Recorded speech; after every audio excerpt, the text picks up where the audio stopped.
حضرت داؤد علیہ السلام کی قوم کے 70,000 افراد سمندر کے کنارے ایک ایلا نامی بستی میں رہا کرتے تھے۔ ان لوگوں کو اللہ پاک نے بہت ساری نعمتوں سے نوازا تھا، پر یہ لوگ اللہ کے راستے سے ہٹ گئے اور گناہوں میں مبتلا ہو گئے اور اللہ کی بنائی مخلوقات پر ظلم و ستم کرنے لگے۔ تو اللہ نے ان کو خبردار کیا اور ہفتے میں ایک دن شکار کرنے سے منع کیا اور باقی پورا ہفتہ شکار کرنے کی اجازت دی، اور جو ایک دن شکار سے منع کیا گیا اس دن اللہ کی عبادت کرنے کو کہا۔ اس طرح اللہ پاک نے ان کا امتحان لینا شروع کر دیا۔ وہ لوگ 6 دن مچھلی کا شکار کرتے لیکن بہت کم مچھلیوں کا شکار کر پاتے، اور 7ویں دن جب سمندر میں دیکھتے تو بہت بڑی بڑی مچھلیاں نظر آتی۔ ان میں سے ایک شخص کو شیطان نے ورگلایا کہ تم پریشان کیوں ہوتے ہو؟ جیسا میں کہتا ہوں اس پر عمل کرو، تم شکار سے کبھی محروم نہیں ہوگے۔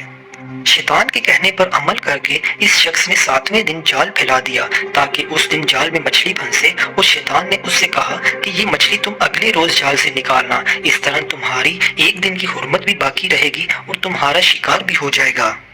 یوں وہ شخص ہفتے کے روز جال پھیلا دیتا اور اتوار کے روز شکار نکال کر مزے سے کھاتا۔ جب اس سے آس پاس کے لوگوں نے پوچھا تو انہیں بھی یہی ترکیب بتائی۔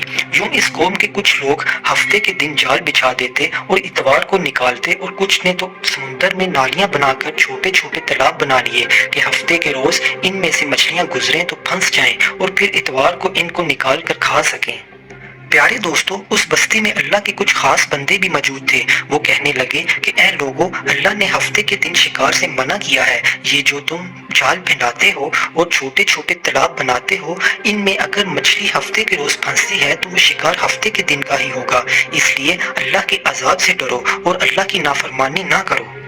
وہ لوگ مذاق اڑانے لگے کہ ہماری جو مرضی ہوگی ہم وہ کریں گے۔ اب اس بستی میں 3 گروہ بن گئے تھے۔ ایک گروہ میں وہ لوگ تھے جو ان کی بار بار اصلاح کرنے کی کوشش کر رہے تھے، اور دوسرے گروہ میں وہ لوگ تھے جو ان سے نفرت کرتے اور خاموشی اختیار کر لیتے، اور تیسرے گروہ میں وہ لوگ تھے جو اللہ کی نافرمانی کر رہے تھے۔ پھر اللہ کے نیک بندوں نے بستی کے بیچوں بیچ ایک دیوار بنا دی اور یہ حکم نافذ کیا کہ اللہ کی نافرمانی کرنے والے لوگ دیوار کی ایک طرف اور اللہ کے فرمانبردار بندے دیوار کی دوسری طرف رہیں گے۔ پیارے دوستو، اللہ کے نیک بندے ان کو بار بار کہتے رہے کہ اللہ سے ڈرو۔ قوم سمود اور قوم لوط کا جو حشر ہوا اس کو یاد کرو، اللہ کی نافرمانی نہ کرو ورنہ تم پر بھی کوئی عذاب آئے گا۔ وہ سارے نافرمان جن کی تعداد 12,000 تھی، وہ سب ہنستے رہے کہ یہ سب تو کہانیاں ہیں، ہم پر کوئی عذاب نہیں آئے گا۔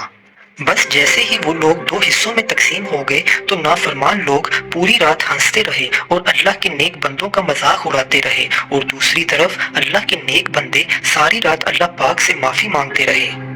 جب صبح ہوئی تو اللہ کے نیک بندے اٹھے تو انہوں نے محسوس کیا کہ دیوار کی دوسری طرف سے کوئی آواز نہیں آ رہی۔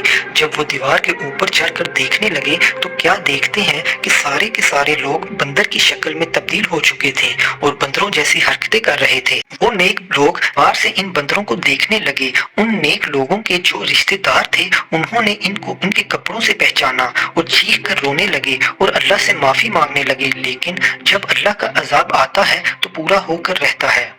پیارے دوستو، وہ 12,000 لوگ جو بندر بن گئے تھے وہ کچھ کھا پی بھی نہیں رہے تھے، اور یوں وہ 3 دن تک اسی عذاب میں رہے اور 3 دن بعد دنیا سے ختم ہو گئے۔ پیارے دوستو، بے شک اللہ ان کو پسند نہیں کرتا جو اللہ کی نافرمانی کرتے ہیں۔ اللہ پاک سے دعا ہے کہ اللہ پاک ہمیں سمجھنے کی اور نیک عمل کرنے کی توفیق عطا فرمائے۔ آمین۔